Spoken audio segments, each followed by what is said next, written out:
Hi అందరికీ నమస్కారం. Janasena party బీజేపీకి గట్టి ఝలక్ ఇచ్చింది. ఇప్పటి వరకు ఏం జరుగుతోంది? జనసేన పార్టీకి బీజేపీ ఝలక్ ఇస్తా వస్తోంది. గత కొన్ని సంవత్సరాలుగా ఇక్కడ జీహెచ్ఎంసీ ఎన్నికల్లో గతంలో జనసేన పార్టీ బీజేపీ కలిసి పోటీ చేయాలనుకొని జనసేన పార్టీ ప్రిపేర్ అయింది. కానీ బీజేపీ ఏం చేసింది?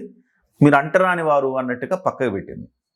ఆ తర్వాత తాజాగా ఎమ్మెల్యే ఎన్నిక 2028 లేదా 29లో జరిగే ఎన్నికల్లో కూడా మాకు జనసేన పార్టీతో పొత్తు ఉండదు అని చెప్పేసి ఇక్కడ స్థానిక నాయకత్వం ప్రకటించింది. అయితే పవన్ కళ్యాణ్ ఎత్తులకు పై ఎత్తులు వేయగలడు కదా. ఇది ఈ సంక్షోభాన్ని అవకాశంగా మలుచుకోవాలని పవన్ కళ్యాణ్ గారు భావించారు. స్వతంత్రంగా పార్టీని ఎదిగేందుకు కావలసిన శక్తి యుక్తులు పార్టీకి ఇవ్వటం మొదలుపెట్టారు. తెలంగాణ జనసేన ఆంధ్రప్రదేశ్ జనసేన కంటే కూడా చాలా పద్ధతిగా ఎదుగుతోందని చెప్పాలి మనం. రామ్ తాళూరు గారి స్థానికంగా ఉండే నాయకత్వం కావచ్చు, పవన్ కళ్యాణ్ గారి చరిష్మా కావచ్చు, ఆయన వెనక నుంచి ఇచ్చే పుష్ కావచ్చు, తెలంగాణలో జనసేన ఒక రకంగా చెప్పాలంటే గతం కంటే కూడా చాలా మెరుగుపడిందని చెప్పాలి. ఇప్పుడు తాజాగా పవన్ కళ్యాణ్ గారు చేసిన ఒక ప్రకటన బీజేపీకి వెన్నులో వణుకు పుట్టిస్తోందని చెప్పాలి.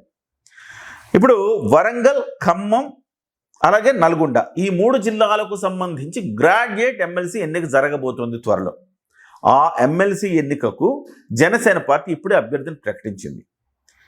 డాక్టర్ గడల శ్రీనివాస్ గారు గతంలో తెలంగాణ హెల్త్ డిపార్ట్మెంట్ డైరెక్టర్గా పనిచేసిన వ్యక్తి, జనసేన పార్టీలో ఈ మధ్య కాలంలో వచ్చిన వ్యక్తి. ఆయన వచ్చినప్పటి నుంచి పార్టీని ఉరకలెత్తిస్తున్నారు. ఉమ్మడి ఖమ్మం జిల్లాలో కొత్తగూడెం కావచ్చు, ఖమ్మం కావచ్చు, ఎక్కడ పడితే అక్కడ ర్యాలీలు తీస్తున్నారు. ఇంతకుముందు ఎప్పుడు లేని ఒక వైబ్రేషన్ ఖమ్మం ఉమ్మడి జిల్లాలో కనబడతా ఉంది.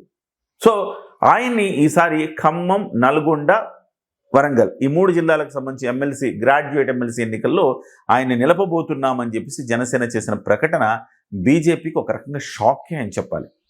ఎందుకంటే బీజేపీ ఇక్కడ కొంత ఆశలు పెట్టుకుంది. అక్కడ ఉన్న తీన్మార్ మల్లన్న గతంలో ఈ ఎన్నికల్లో 2024లో జరిగిన ఎన్నికల్లో ఏం జరిగిందో ఒక్కసారి మనం చూస్తే కనుక తీన్మార్ మల్లన్న ఆ రోజు కాంగ్రెస్ పార్టీ తరఫున పోటీ చేశారు. 1,06,000 ఓట్లు తెచ్చుకున్నారు.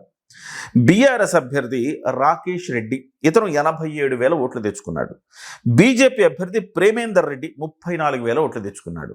ఇప్పుడు బీజేపీ ఏమనుకుంటుందంటే 34 వచ్చింది కదా, కాంగ్రెస్ పార్టీ మీద వ్యతిరేకత ఉంది, తీన్మార్ మల్లన్న మీద వ్యతిరేకత ఉంది, బీఆర్ఎస్ కూడా చతికిలబడింది. ఈ క్రమంలో మనము ఖచ్చితంగా దీన్ని అంటే పట్టణ ఓటర్లు ఎక్కువగా ఉంటారు, ఇక్కడ చదువుకున్న వాళ్ళందరూ కూడా పట్టణాల్లోనే ఎక్కువగా నివసిస్తూ ఉంటారు.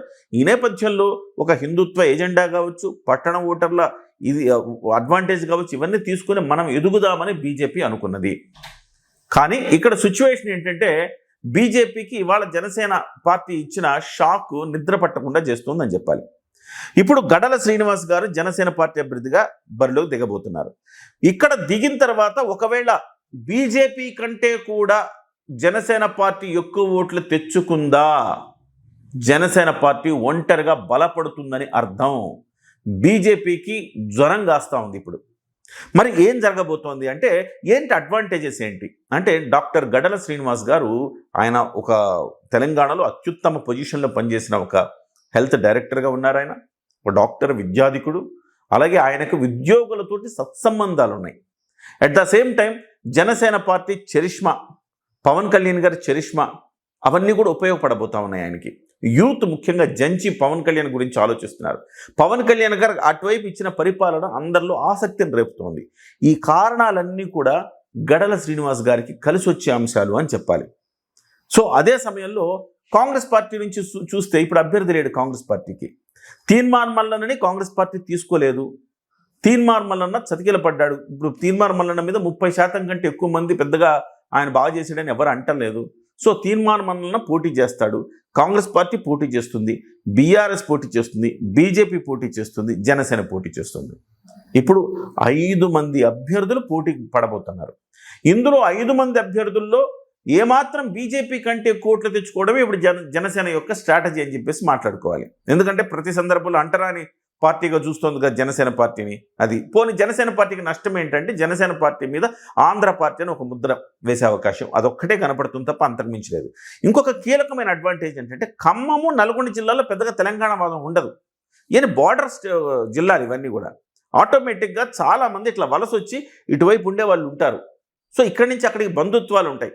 ఆటోమేటిక్గా వాళ్ళకి ఆంధ్ర పార్టీ, తెలంగాణ పార్టీ అని తేడాలు ఏమి ఉండవు. ఇటొచ్చి వరంగల్లో మాత్రమే కాస్త అలాంటి భావనలు ఉంటాయి.